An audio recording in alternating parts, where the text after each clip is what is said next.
Estimado, muchísimas gracias. Muchas gracias otra vez por estar aquí, por acompañarnos a esta plataforma. El hermano, el hermano Manuel, que ha propuesto esta forma de estudio, ¿verdad? Que es lo que hemos estado haciendo, de estudiar libro por libro, y es una mega tarea esto, pero que es muy significativo. Les decía que es muy importante que nosotros individualmente no necesariamente también tenemos que tener una gran dedicación a estudiar profundamente las escrituras. Las escrituras se presta para todo tipo de personas que tienen esos deseos, unos más que otros. Hay personas que tienen hermanos, hermanas, personas en general, que tienen una energía tremenda, una curiosidad tremenda a la hora de investigar, de analizar, y pues es una persona que se dedica mucho, y si tiene el tiempo y los recursos para hacerlo, pues una persona que va a avanzar mucho en lo que es el estudio profundo de las escrituras. Y las escrituras se presta para eso porque tiene cosas muy, muy profundas, no tiene límite. Pero también hay personas que, labriegos, sencillos, que tienen que trabajar todos los días, tienen que ver cómo salen todos los días a llevar el pan a la casa, a cuidar a sus hijos, a cuidar a su familia, en fin, y pues los recursos tampoco son muchos. Y pues es necesario que estas personas también saquen el tiempo para leer las escrituras, no profundizar porque ni tienen el tiempo ni el recurso, pero la Biblia también se presta para eso. La Biblia también tiene la suavidad de sus palabras para enfocar lo que Dios requiere de cada persona. Entonces, tanto el que tiene los recursos y el tiempo para estudiar lo más profundamente, gente muy preparada, la Biblia está a la talla de ellos. Y gente humilde, gente que apenas sabe tal vez leer y escribir, y que trabajan en el campo, u otros que tienen mucho trabajo que dedicar a su vida y todo esto para el mantenimiento de su hogar, también la Biblia tiene para ellos y está a la talla de ellos. Entonces, es una cuestión de que como palabra de Dios es viva y es eficaz.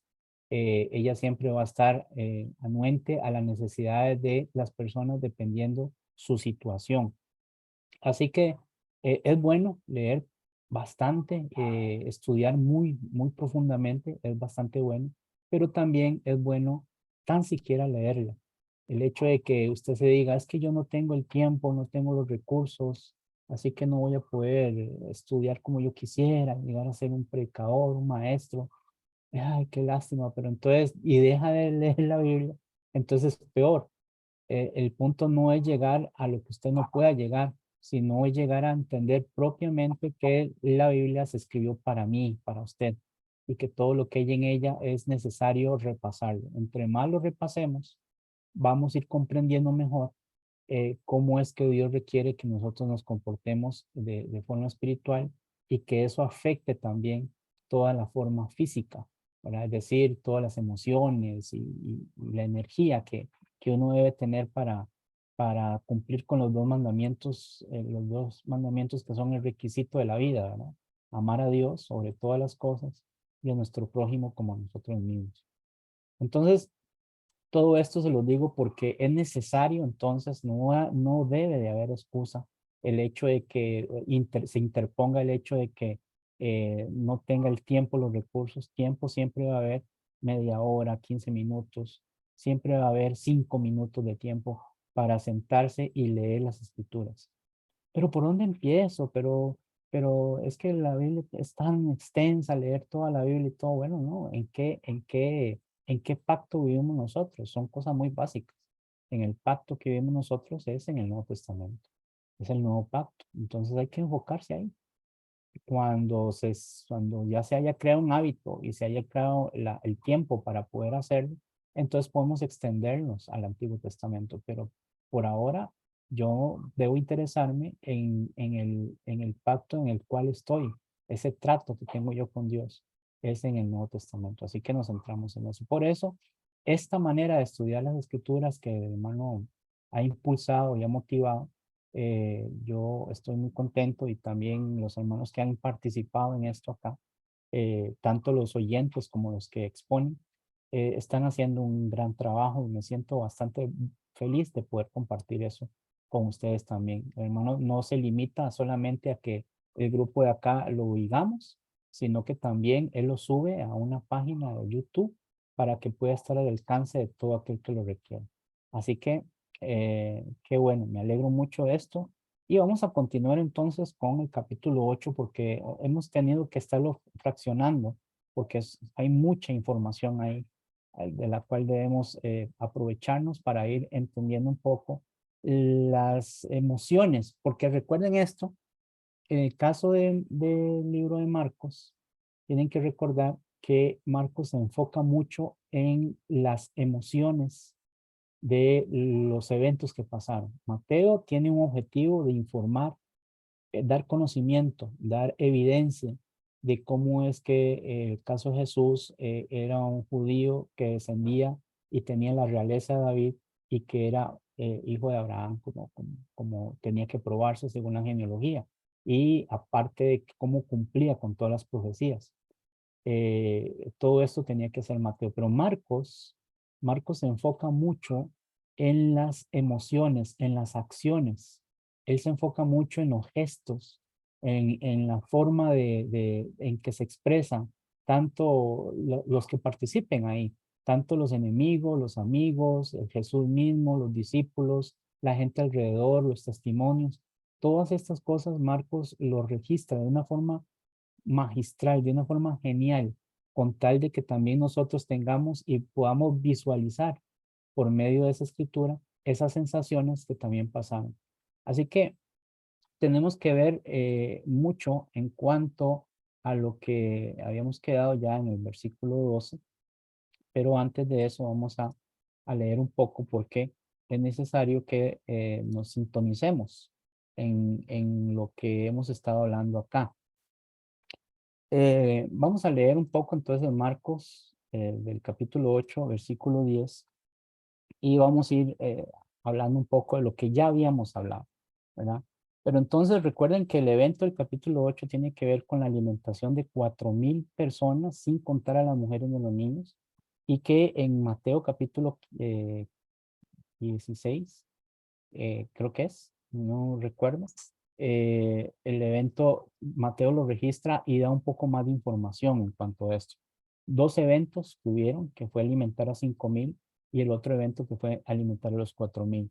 Y una vez que pasó ese evento, dice que, y luego entrando en la barca con sus discípulos, ya el evento pasó, ya se comió lo que se tenía que comer, ya Jesús hizo lo que tenía que haber hecho, dice que vino a la región de Dalmanuta. Habíamos visto que en Mateo dice Magdala y aquí dice Dalmanuta. Y habíamos hablado también de que no, que a pesar de que hay algunos que quieren agarrar esto como excusa para decir que hay una contradicción en los escritos, pues no, porque ya habíamos hablado que cuando se habla de vino a la región de, significa o abarca un área extensa no a una localidad específica, ¿verdad? Y yo les había puesto el ejemplo de que yo vivo en Alajuela y en la zona específica es Llanos del Molino.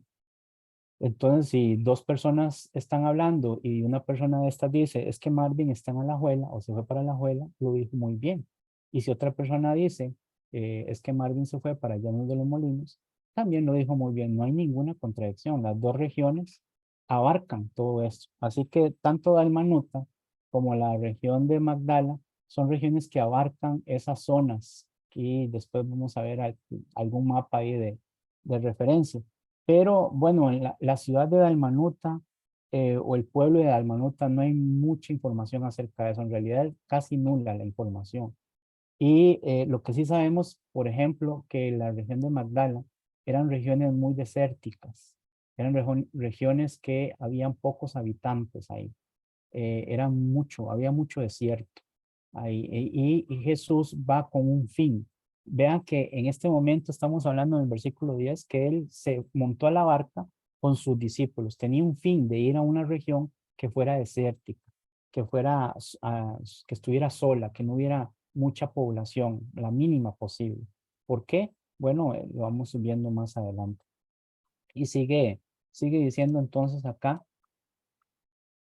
Vinieron entonces los fariseos y comenzaron a discutir con él, pidiéndole señal del cielo para tentarle. Esa es otra cosa que vimos el miércoles pasado que tiene que ver con este grupo, los fariseos. Y ya hablamos extensamente y si usted pues necesita saber más acerca de esto, diríjase a la página, al YouTube de hermano Manuel, eh, contáctese con él, él con mucho gusto le pasaría el enlace y ahí vengo explicando acerca de cómo es que empezaron los fariseos, de dónde surgieron, por qué este grupo era el predominante y todas estas cosas. Así que para no perder tiempo, volviendo a explicar lo que ya está explicado.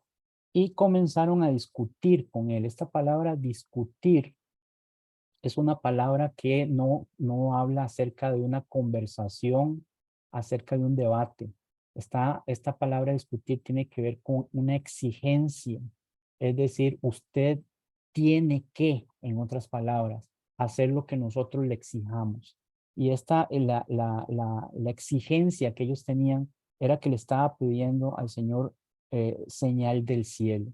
Y por lo menos hay dos eventos en cuanto a eso, que ya habíamos hablado también de eso, dos eventos en cuanto se habla acerca de cómo es que ellos no están conformes con las señales que está haciendo Jesús de alimentar, de sanar, de todo esto. Incluso Juan registra del resucitar con el evento de Lázaro, que fue un boom eso, ¿verdad? Fue algo increíble.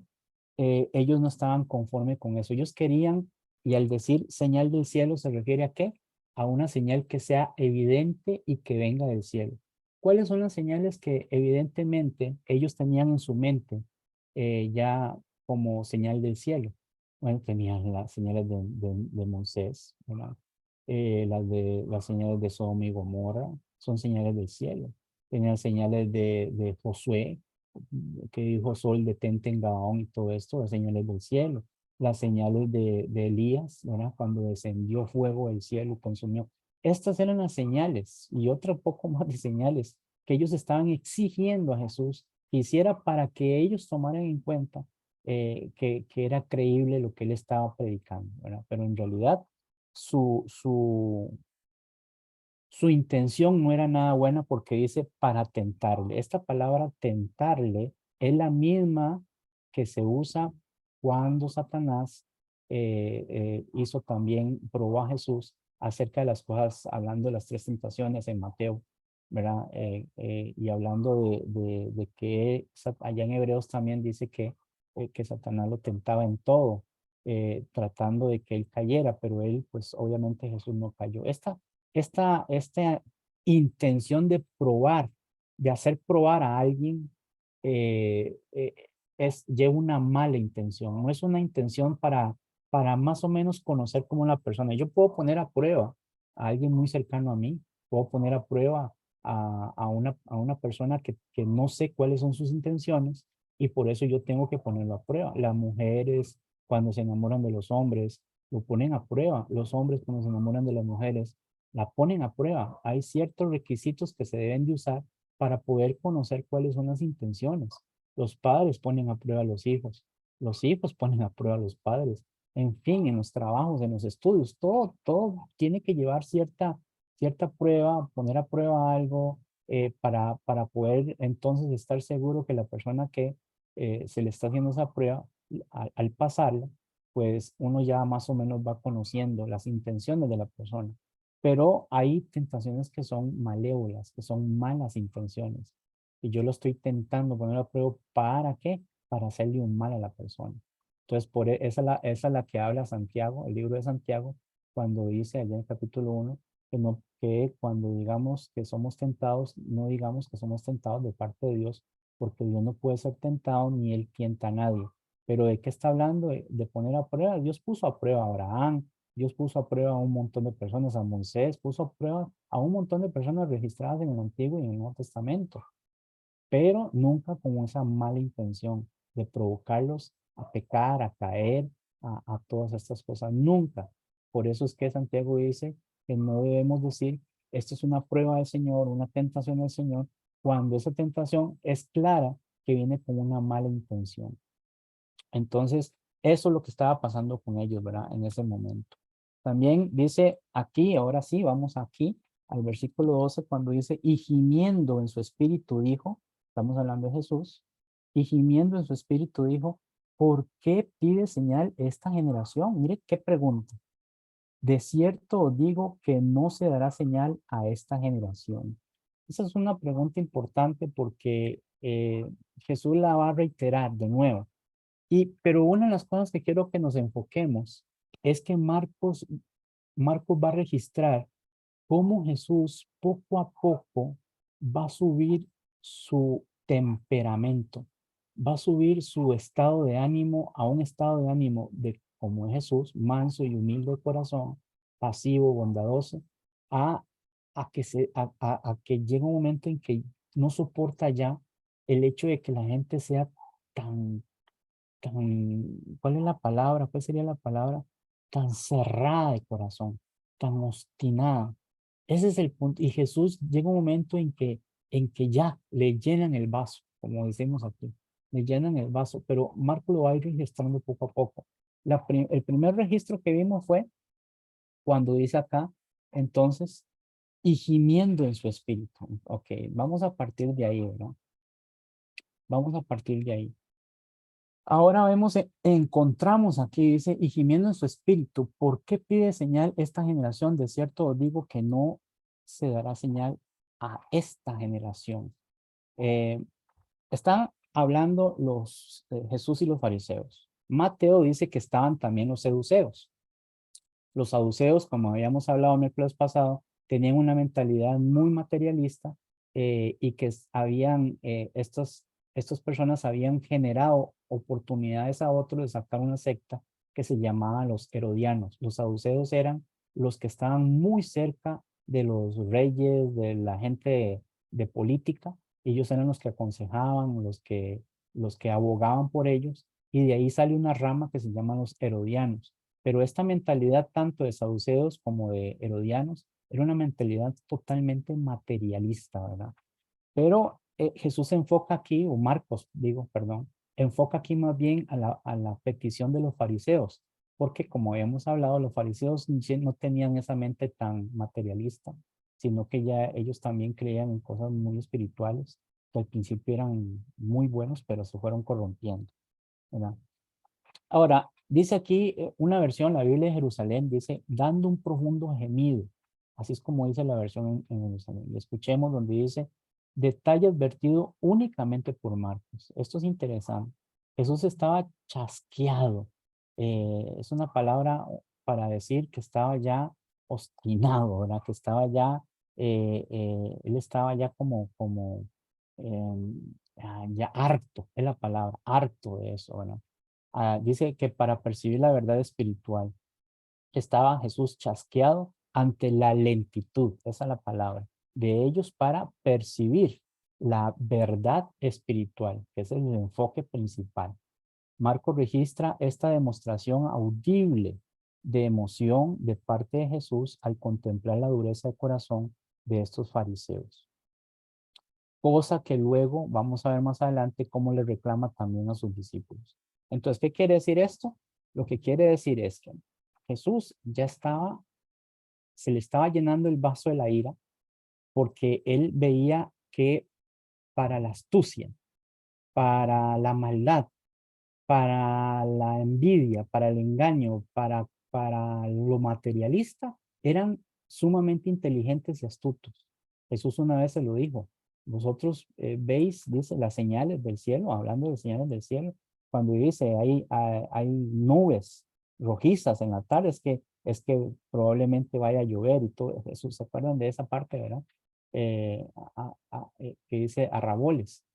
Jesús le dice, ustedes pueden identificar las señales. ¿Y cómo es que no pueden identificar las palabras de Jesús si son clarísimas? Y no solo las palabras, los actos que estaba haciendo Jesús, el poder que estaba demostrando. Entonces, este detalle cuando dice dando un profundo gemido, es un gemido no tanto de sufrimiento, sino de obstinación, ¿verdad? Creo que más de uno de nosotros, y esto es muy característico de los hombres, no de las mujeres. Las mujeres cuando se les llena el vaso, le dan por llorar, por regañar mucho, por hablar mucho, ¿verdad? Acerca de lo que no están de acuerdo y lloran y lo manifiestan de otra manera.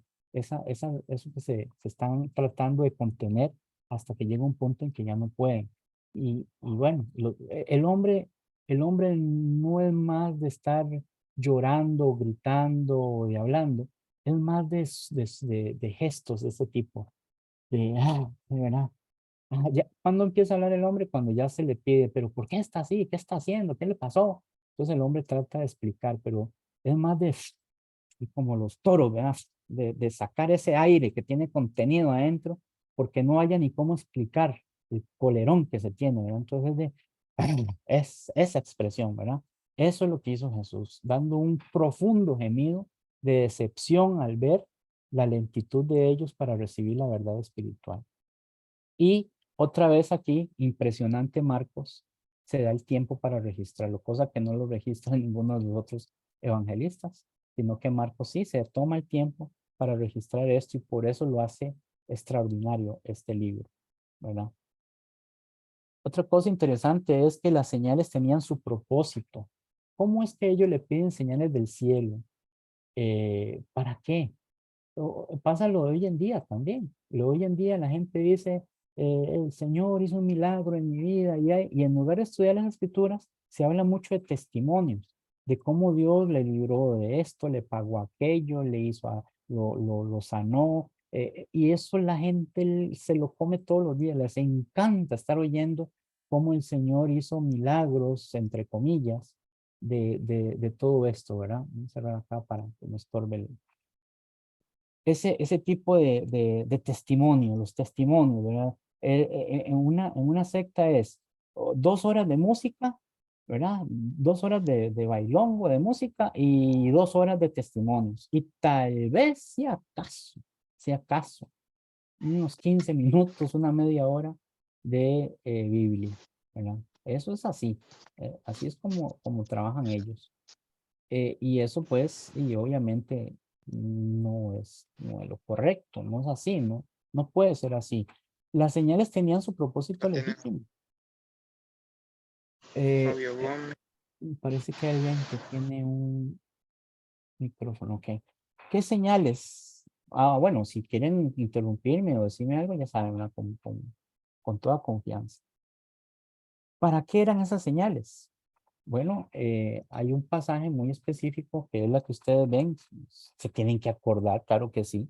Marcos 16, ¿se acuerdan? 16, el que creyera y no fuera bautizado, el que creyera y fuera bautizado será salvo, mas el que no creyera será condenado. Y estas señales seguirán, dice, a los que creen y podrán hacer un montón de eventos extraordinarios. Juan 20, 30, 31, que dice que estas cosas se escribieron hizo Jesús otros muchos milagros, pero que no están registrados en este libro, dice Juan, pero estas se escribieron. Pero aquí Hebreos sí nos dice algo muy interesante, o tal vez es el que no se toca tanto, que es Hebreos capítulo 2, versículos 3 y 4, donde dice, ¿cómo escaparemos nosotros si descuidamos una salvación tan grande, la cual, habiendo sido anunciada primeramente por el Señor, que es lo que estábamos viendo, como predicaba el Señor, ayudaba y todo eso, nos fue confirmada por los que oyeron? ¿Cómo? ¿De qué manera?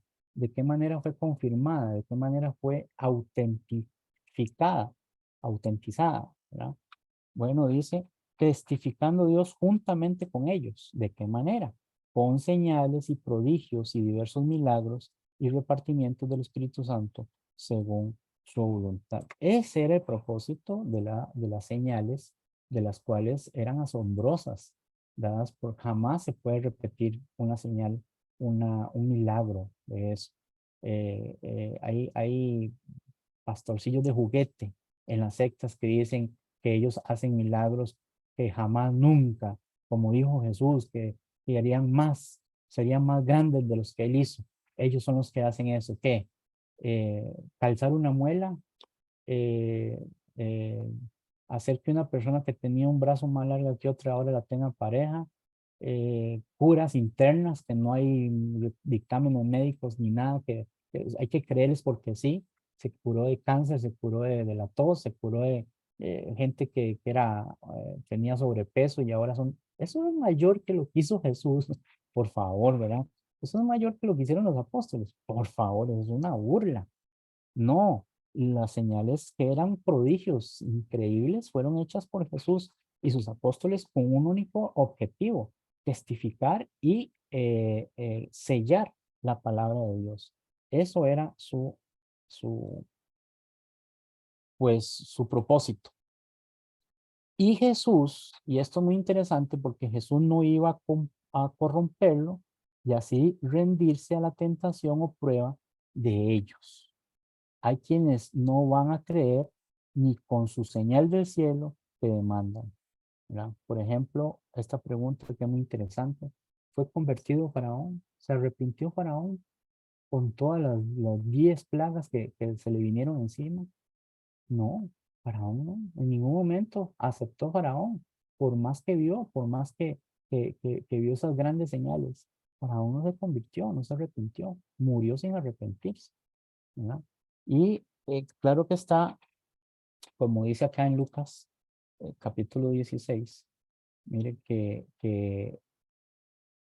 dice Lucas aquí, vamos a ver, 16:31, dice, mas Abraham le dijo, si no oyen a Moisés y a los profetas, tampoco se persuadirán, aunque alguno se levantase o se levantara de los muertos. Interesante, ¿no? La gente dice, ay, ¿por qué no son los milagros que hacían antes? Me gustaría ver señales, me gustaría ver cosas para la existencia de Dios y todo eso. Nada de eso serviría ya. ¿Quién va a saber más que Dios? Y Dios sabía que estas cosas tampoco iban a funcionar si se hubieran llevado hacia cabo, ¿verdad? En Juan capítulo 12, del 9 al 11, mire lo que dice. 12, del 9 en adelante. Dice, gran multitud de los judíos supieron entonces que él estaba allí y vinieron no solamente por causa de Jesús, sino también para ver a Lázaro, a quien había resucitado de los muertos. Pero los principales sacerdotes acordaron dar muerte también a Lázaro, porque a causa de él muchos de los judíos se apartaban y creían en Jesús. Vea usted, esta gente que estaba diciendo, muéstranos señal del cielo, ¿cuál era su intención entonces? No era para creer, porque ¿qué más acto de prodigio es este? La gente inmediatamente vio todo lo que pasó con Lázaro, pero estas personas, ¿qué querían hacer? Querían hacer más bien una excusa para poder matar a Jesús. Incluso hasta habían dicho que iban a matar a Lázaro también. Qué increíble. Donde la gente está cerrada de corazón. No les importa, aunque vean cosas tan grandiosas como las que vieron. Ahora, una cosa sí tenemos que dejar claro, y es esto.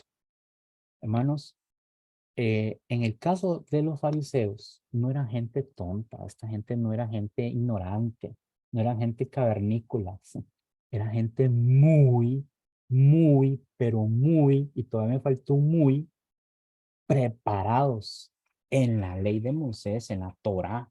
Era gente que sabía y entendían, eran abogados especializados en todo el lenguaje y en todo lo que era la Torá. La gente muy preparada, muy inteligente. No cualquiera puede llegar a ser fariseo. No cualquiera puede llegar a ser saduceo. No cualquiera puede llegar a ser herodiano. No era una cuestión de ir a una escuela y sacar después ir a la universidad. No, no, no. Era gente muy especializada. Y esta gente también era muy astuta. Entonces, ¿saben qué? Cuando ellos le pidieron a Jesús señal del cielo, ¿saben qué querían ellos? Ellos no esperaban que Jesús lo hiciera. Ellos, es más, ellos no querían ni que Jesús hiciera señal del cielo. Ellos no esperaban, ellos estaban poniendo a prueba a Jesús por dos cosas. Primero, para provocarlo, a ver qué decía, a ver qué hacía Jesús, a ver qué excusa ponía. Porque cuando una persona busca fama, entonces es cuestión de que se le provoque. ¿Ven? Eso pasa con las personas que quieren fama. Cuando las personas quieren fama, quieren obtener beneficios de esa fama, entonces la persona lo provoca, la persona está dispuesta a probar qué tan famosos son, qué tanto tienen.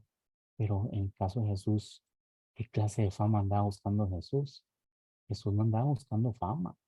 Jesús no andaba buscando que le aplaudieran y que le hicieran una estatua, ¿no? Eso no, Jesús en ningún momento anduvo buscando eso. Más bien le prohibía a ciertas personas a no, a no andar divulgando lo que él hacía, porque no era su propósito agarrar fama. ¿Mm? La gente lo hizo famoso, pero no era su propósito. Entonces no iban a poder provocarle en esa parte porque Jesús no iba a ceder porque él no andaba buscando fama. Eso en primer lugar. Pero otra era que cuando Jesús hubiera dicho que él no iba a hacer eso iba a servir de excusa para difamarlo entonces. No, ya no para provocarlo, sino para difamarlo, es decir, para hacer que quedara mal delante de todas las multitudes y delante de todas las personas en las que él andaba. Ah, hago una señal del cielo. No, yo no ando buscando fama. Ah, no lo va a hacer. No, ve que esto es un mentiroso, eso es un hablador. Esto es lo que anda buscando es quién sabe cómo engañar al pueblo, solo porque alimentó unos cuantos y viene esa forma de hablar para engañar y llevar cautivos a las mentes pobres que se dejan llevar por las emociones. Entonces, estos dos conceptos, Jesús no iba a caer en ninguna de estas trampas, en ninguna de estas tentaciones maliciosas que ellos tenían, pero sí, pero sí, ya estaba colmando la paciencia de Jesús, ya estaba enojándolo. Por eso ese profundo gemido que hizo en su corazón, ¿verdad? En este caso. Dice el versículo 13, y dejándolos, que es lo mejor que se puede hacer. Esto es una lección para todos nosotros. Cuando la persona es tan tóxica, cuando la persona lo que busca es maliciosamente provocarlo a uno, a que uno diga o actúe de una forma al perder las casillas, al pensar con el hígado, al enojarse, para después acusarlo, la mejor forma es la que hizo Jesús y dejándolos. ¿Sí? Los dejó hablando solos. Así es lo que hizo. Los dejó hablando solos. Él nada más formuló una pregunta, dijo, esta generación no se le va a dar señal. Esta generación que pide señal no se le va a dar señal. Mateo dice que Jesús insistió en decirles, sino que en la ocasión de ellos, en que la señal que les iba a dar iba a ser la de Jonás. Como ellos eran tan estudiosos de la Torah, a ellos sí les iba a caer bastante un balde de agua fría al decir eso. Pero bueno, aquí Marco no lo registra y por eso no vamos a hablar de eso. Ya en su dado momento, allá en Mateo se habló de eso al quien le tocó. Pero lo que me enfoco es a lo que Marcos quiere registrar, que nosotros entendamos. Son las actitudes, las emociones y los gestos y todo esto que conllevan a este evento. Y lo que hizo Marcos registrar dice, y dejándolos. Es decir, los dejó allá ellos. Volvió a entrar en la barca y se fue a la otra ribera. Aquí tengo un mapa donde especifica más o menos la trayectoria. Estando Jesús y sus discípulos en la costa occidental, más o menos desde ahí se fue para Bethsaida. Entonces Jesús hizo este recorrido, que no era un recorrido fácil, empezando desde aquí, ¿verdad? Hizo todo, pasó por Decápolis y todas estas regiones que ustedes ven eran gente que tenía muchas necesidades, tenían gente muy enferma, tenían gente muy pobre, y cuando Jesús vino y vio que toda esta gente estaba tan necesitada, tuvo compasión de ellos y empezó a hacer lo que hizo, ¿verdad? Llegó hasta esta región de acá y de ahí, pues aquí fue más o menos el problema que tuvo con los fariseos, saduceos o los herodianos en este caso, y agarró y se fue a la región de Magdala. Esta región de Magdala acá, no, perdón, aquí fue donde pasó lo de la alimentación, aquí. Esta región de Magdala fue donde se fue él acá para luego irse a Bethsaida, a esta parte de acá, a esta que estoy señalando. Aquí lo que es esta trayectoria de Magdala, esta trayectoria de Bethsaida eran lugares muy desérticos, les decía, ¿verdad? Eran lugares donde no había mucha población. En realidad era muy desértico eso, ¿verdad? Muy desértico en esa cuestión. Entonces, en el 8 días dice que se fueron ahí a Magdala, en este caso. Ahora lo cruzan navegando hacia el noroeste para llegar a Bethsaida, ¿verdad? Eso lo vamos a ver en el versículo 22, para luego irse por tierra hacia el norte hasta Cesarea de Filipos. Eso lo vamos a ver en el versículo 27. Y esto se lo pongo para qué, esto qué nos quiere, en qué nos puede beneficiar aprender esto. No, es simplemente una información para que vea que el recorrido de Jesús tenía mucho que ver con los lugares donde llegaba y lo que hacía Jesús, ¿verdad?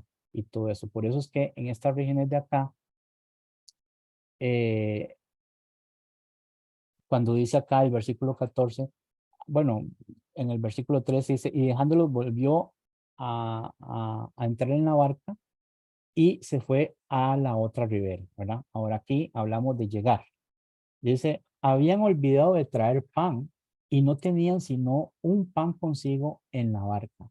A ver, ahora vamos a tener un encontronazo con, el primer encontronazo que tuvo fue con los fariseos, ¿verdad? Esta gente con sus ideas y todo eso, y los dejó hablando solos, allá ustedes.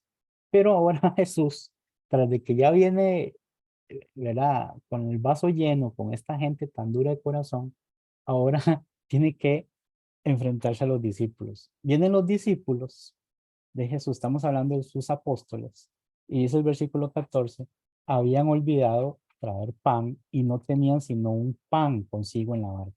Dos cosas, dos cosas que vamos a ir viendo. El hecho de que Jesús se los quería llevar a ellos a Bethsaida era porque se les notaba tanto a Jesús como a sus discípulos el cansancio. Ya Jesús estaba cansado, estaba muy cansado por todas esas multitudes y todo ese trabajo que estaba haciendo. El propósito primordial de él era llevárselos para este lugar de Bethsaida porque era un lugar desértico, era un lugar donde no iba a haber mucha gente y por eso iban a poder descansar, tomar aire, salir de ese estrés de la sociedad y todo eso y volver a recuperar fuerzas. Ese era el propósito. Marcos capítulo 7 lo explica así también, ¿verdad? Pero el punto acá es que ahora vemos que ahora que Jesús se está alejando de toda esta gente maliciosa, fariseos y todo esto, lo único que él quiere es paz con sus discípulos para reorganizarse y tomar aire, el segundo aire, ¿verdad? Pero ahora vienen los discípulos y están hablando de que habían olvidado traer pan y no tenían sino un pan consigo en la barca. Entonces, en primer lugar, ese es el propósito de Jesús. El segundo es que Marcos hace otro detalle que Mateo no lo hace. Marcos dice aquí que solo habían traído un pan. Mateo no lo dice. En el mismo evento de Mateo no dice nada de traer un pan. Solamente registra de que a ellos se les había olvidado de traer pan. Pero Marcos sí pone el asunto de un pan. ¿Por qué Marcos sí lo pone? Bueno, es porque Marcos está enfocado otra vez también en lo que están aportando y lo que están haciendo los discípulos de Jesús. Este era un descuido de los discípulos en el caso del pan y iba a dar ocasión al Señor para interrogarles sobre lo que hubieran aprendido durante el tiempo que habían estado con su maestro, ¿verdad? Entonces Jesús se iba a aprovechar de esa situación para darles una gran lección en este caso, ¿verdad? Y vamos a poner atención a esto, a este cuidado. A ponerle cuidado a esto. Este descuido de los discípulos, en el caso del pan, dio ocasión al Señor para interrogarles sobre lo que hubieran aprendido durante el tiempo que habían estado con su maestro. Jesús no pierde la oportunidad para poder ayudar a sus discípulos a tener este crecimiento espiritual. ¿Por qué? Porque ellos también eran torpes y eran duros de corazón, ¿no? Ok. Entonces, dice, perdón, aquí sigamos con el asunto del 14. ¿Por qué? Porque quiero nada más ponerlo acá para que puedan ver un momento en Marcos 8:14. lo que dice textualmente. De aquí, desde el 13, dice, dejándolos volvió a entrar a la barca y se fue a la otra ribera. Habiendo olvidado, habían olvidado de traer pan y no tenían sino un pan consigo en la barca. Lo que quiero nada más que se enfoquen es estas dos palabras que dice, habían olvidado de traer pan. Mateo, lo que pasa es que en Mateo lo que registra es que ellos estaban discutiendo del asunto de quién fue el que se le olvidó de traer pan. ¿A quién fue que se le olvidó? Y esto se iba a intensificar, esta discusión se iba a intensificar y ya no iba a ser como una simple pregunta. Ay, no trajimos pan. Pero ¿a quién se le olvidó traer el pan? ¿Quién es el encargado de eso? No termina ahí, sino que iba a empezar ya un pleito, una discusión de pelea. Ahí, vamos a ver, vamos a ver. Por mientras, entonces dice aquí, Jesús se aprovecha la situación y en el versículo 15 de Marcos dice ahora sí, dice, y él les mandó diciendo, ve que ellos estaban ahí, pues se le había olvidado el pan y todo. Entonces Jesús les dice, mirad, dice Jesús, vean qué increíble esto. Mirad, guardaos de la levadura de los fariseos y de la levadura de Herodes.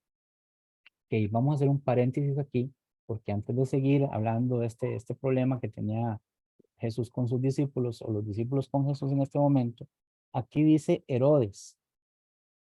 Y tenemos que hablar un poquito acerca de por qué dice Jesús aquí Herodes. Allá en Mateo, Jesús dice los saduceos, fariseos y saduceos. Aquí dice Herodes, pero en realidad el texto lo que se está refiriendo es a los herodianos. Y los herodianos eran simplemente discípulos de Herodes. Pero ¿quién era este Herodes? ¿De qué forma se comportaba Herodes? ¿Y qué quiso decir Jesús cuando decía que se debían de guardar de la levadura? ¿Para qué sirve la levadura? ¿Cuál es el objetivo de la levadura? Pero dice que la levadura de los fariseos y la levadura de Herodes, o es decir, de los herodianos. En otras palabras, tenemos acá la mala influencia de estas personas. Lo que están haciendo es contaminar a la persona para que se infle, porque eso es lo que hace la levadura, de puras malas influencias, de puros malos consejos, de pura malicia. Eso es lo que estaban haciendo los fariseos y los herodianos. Claro, qué jamón o qué fácil para nosotros, porque ya lo sabemos, pero para los pobres discípulos en ese momento, ni idea, ¿verdad? Sin embargo, el pasaje que muestra esto es en Mateo, capítulo 16, versículo 6. Mire lo que dice acá en el 6:16 de Mateo para tener una mejor perspectiva de esto. Dice, cuando ayunéis, no seáis austeros, dice, cuando ayunéis, no seáis austeros como los hipócritas, porque ellos demudan su rostro para mostrar a los hombres que ayunan. De cierto digo que ya tienen su recompensa. Vea, esta era la actitud de estos líderes religiosos, de estos líderes religiosos, dice. Pero tú cuando ayunes, unja tu, bueno, y aquí viene hablando una serie de instrucciones de lo que es lo contrario de ser austeros o hipócritas. Esto es lo que los fariseos estaban tratando de meterle o de llenarle la mente a los seguidores de Jesús en este caso. ¿Ves? Ese era el problema. Entonces, Jesús se aprovecha para hablar acerca de que tuvieran cuidado de este tipo de influencia que ellos estaban haciendo. Ahora, el punto es que los herodianos eran personas que seguían a un rey que era el gobernador que había puesto Roma para gobernar todo el área de Galilea, que era una extensa área, todo lo que era el área de Galilea, Judea y todos estos lugares, para gobernar, para ser el rey de ellos ahí. Pero era un rey impuesto por el gobierno romano, por la influencia romana. Dios en ningún momento tuvo participación como lo hacía en el Antiguo Testamento, donde mandaba a sus profetas a ungirle con aceite la cabeza, que era una representación de la investidura del Espíritu Santo que iba a llegar hacia esa persona que iba a tener la responsabilidad de guiar al pueblo de Israel. En este caso, simplemente la investidura que se le dio a Herodes, que ni siquiera era judío, Herodes era edomita, los edomitas eran descendientes de Saúl, hermano de Jacob, que tenían al papá que era Isaac, ¿verdad? Y que Isaac era hijo de Abraham. Entonces, estas personas pues tenían parentesco, pero no eran el pueblo especial de Dios. El pueblo que Dios escogió fue Israel. Herodes venía de su hermano Esaú, que es donde vienen los edomitas. Y ahí venía Herodes. Y para poder llegar hasta donde estaba y para tener la influencia que tenía Herodes, tuvo que hacer un montón de astucia, de trampas, de engaños. Bueno, hizo lo imposible, mandó a matar a la, bueno, peor que la mafia. Ustedes han visto la película del Padrino y la película de mafia y todo eso. Bueno, un cuadro parecido. Engaños, robos, extorsión, ¿cómo se llama? Comprando las cosas para poder llegar hasta donde estaba. Ese era Herodes y pues tenía una mentalidad muy, muy dada a eso, muy dada a lo que era una persona malvada, engañosa, ¿verdad? Y todo eso. ¿Se acuerdan la vez donde le dijeron a Jesús, no me acuerdo el pasaje ahora, pero se acuerdan la vez donde le dijeron a Jesús que dice, vete de aquí porque Herodes te anda buscando. ¿Se acuerdan? ¿Se acuerdan de esa expresión? Sí. Voy a ver si me acuerdo dónde es que estaba este pasaje, porque me interesaría mucho que lo leí. Si alguno lo tiene ahí, si alguno se acuerda, me lo puede brindar, por favor. Eh, en la ocasión que le dije, vete de aquí porque Herodes te anda buscando para matarte, ¿se acuerdan? ¿Y qué fue lo que le dijo Jesús? ¿Cuál fue la respuesta de Jesús?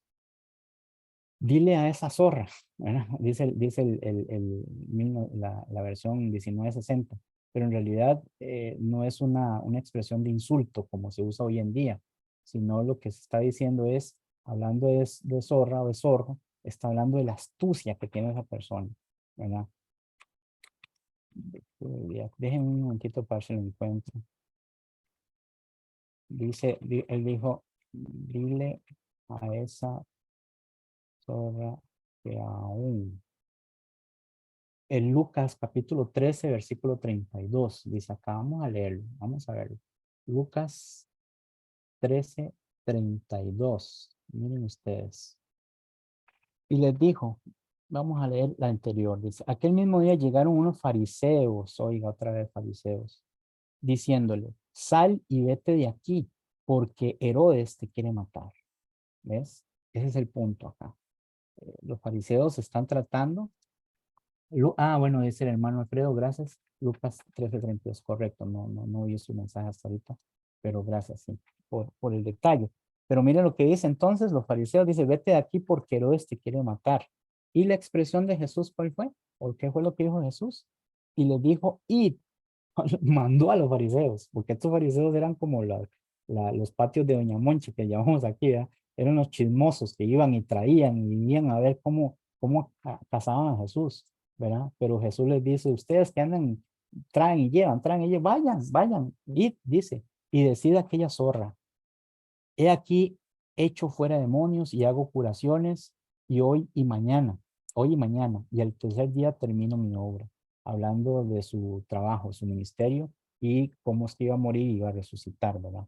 En este caso, pero esta expresión que es muy atinada de parte de Jesús al decir zorra, no es un insulto como se usa hoy, sino más bien que era un zorro. Se, la, se caracteriza un zorro por un animal que es muy astuto, que es oportunista, ¿verdad? Que primero deja que animales más grandes cacen y maten la presa y hagan todo el trabajo, y ellos llegan de una forma astuta, de una forma sigilosa, y se roban lo que pueden de lo que otros trabajaron. Esto era Herodes. Este era el Herodes a quien Jesús les dice que debían de cuidarse. Y adivinen qué. Bueno, sí, correcto.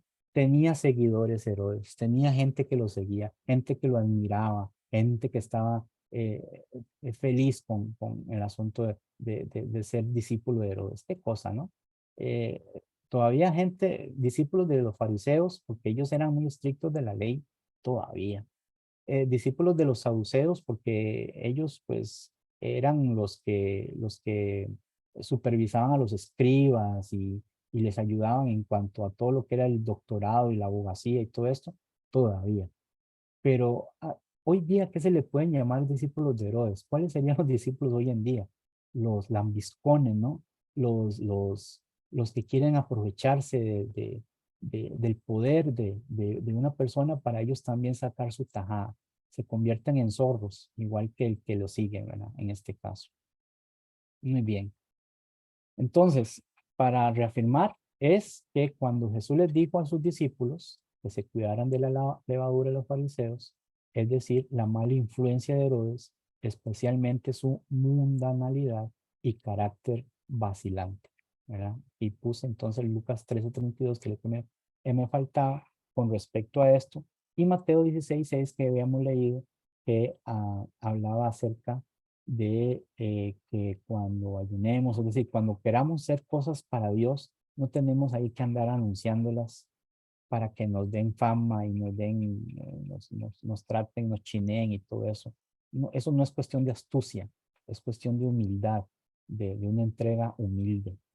La levadura de los fariseos era su hipocresía en la falsa doctrina, es decir, las tradiciones, que ellos le daban mucha importancia.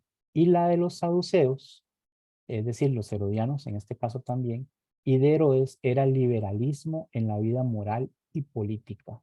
Se basaban en la mentira, en el engaño, bueno, lo que hacen los políticos hoy en día también. Los discípulos de Cristo de toda época tienen que guardarse de tales influencias malas en sus vidas espirituales. Esto es así, así fue, así ha sido y así será por los siglos de los siglos, hasta que Jesús venga de nuevo. Nosotros no podemos guiarnos por este tipo de levadura, de esta mala influencia, ¿verdad? No debemos desear lo que otros tienen, máxime si lo consiguieron de una forma mala, por extorsión, por engaño, por robo. Ay, que mire esa casa tan linda. Ay, que mire esa mujer con ese carrazo que tiene porque se juntó con una persona que le da mucho dinero. Ay, qué envidia. Ay, qué lindo. No, no, no, olvídese. Los cristianos no decíamos esas cosas porque sabemos cuál es su fin. Sabemos cuál es su fin. El fin de todo eso es muerte, destrucción, es como la flor de la mañana, ¿verdad? Es tanta hermosura, tanto, tan bonito que se ve, y ya en la tarde está, a mediodía está seca y está, ya no vale nada, ¿no? Todo eso es efímero, todo eso es pasajero.